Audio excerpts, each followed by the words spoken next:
Marami nga po mga idol ng mga fans ang hindi natuwa sa pagbabalik na naman ng dating ugali ni Draymond Green sa pagkakatanggal nito kahapon kontra sa Grizzlies dahil nangangahulugan nito hindi pa rin talaga niya kayang kontrolin ang kanyang emosyon. Nakikipag-initan at sagutan pa rin naman nga ito sa mga referee sa tuwing hindi pumapabor sa kanya ang tawag. Maliban sa pakikipagbangayan ito sa mga officials, hindi pa rin naman nawawala ang kanya mga dirty plays katulad ng kamuntikang ma-injury si Zach Edey nang sadyain niyang hawakan ng paa. Kaya naniniwala ang ilang mga analyst na kapag pinagpatuloy pa ni Draymond Green ang ganitong klaseng ugali, delikado nga pong mapaaga ang pagsususpindi sa kanya ng NBA. Para nga po sa kaalaman ng lahat, since meron ng history ng pananakit si Green sa ibang mga players at iba ang trato sa kanya ng liga dahil isa sa mga maling move nito either matanggal muli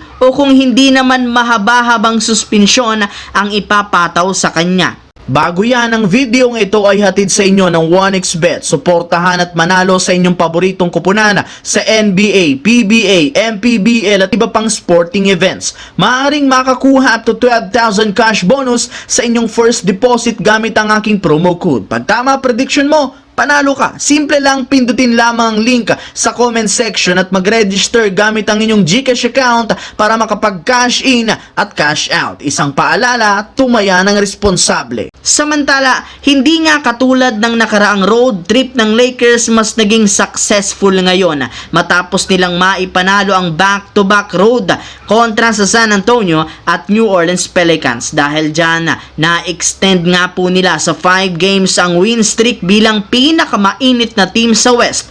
Maliban dyan, nagawa na rin naman ng Lakers na maiangat ang kanilang record sa 9-4 kung saan tabla sila sa Houston Rockets at Phoenix Suns bilang ikatlo. Simula sa pagiging ikasampo, umangat nga bigla sa top 3 dahil sa sunod-sunod na panalo at isa sa mga dahilan ng pag-angat nila ay ang pag-step up ni Dalton Keunig at Max Christie na siyang tumulong kina LeBron at Davis. Pinatunayan rin naman ng Lakers na pang championship na ang lalim ngayon ng kanilang lineup dahil kahit man tatlong klaseng lineup ang gamitin dito ni Coach Redick, meron at merong nag-i-step up at nagpapakitang gilas para manalo ang kanyang team. Sa kabilang banda, patuloy pa rin naman nga po ang pag-struggle ng Los Angeles Clippers sa simula ng regular season dahil matapos silang magkaroon ng 3-game lose streak laban sa teams ng OKC Thunder at Houston Rockets, bumagsak na sa 6-7 ang kanilang record bilang top 11 sa West. Kaya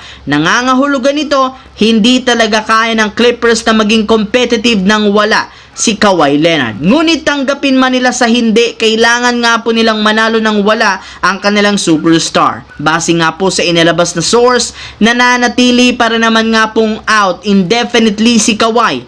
Hindi pa rin naman nila alam kung kailan ito magbabalik dahil sumasakit pa rin ang tuhod nito at pinapakondisyon pa. Kaya posibleng hindi siya makapaglaro ngayong taong 2024 at next year, Enero 2025 pa makakabalik. At kung gusto nilang hindi masyadong bumagsak sa standings, kailangan nga po ng mga natitirang player na mag-step up para sa ikapanalo ng kanilang team.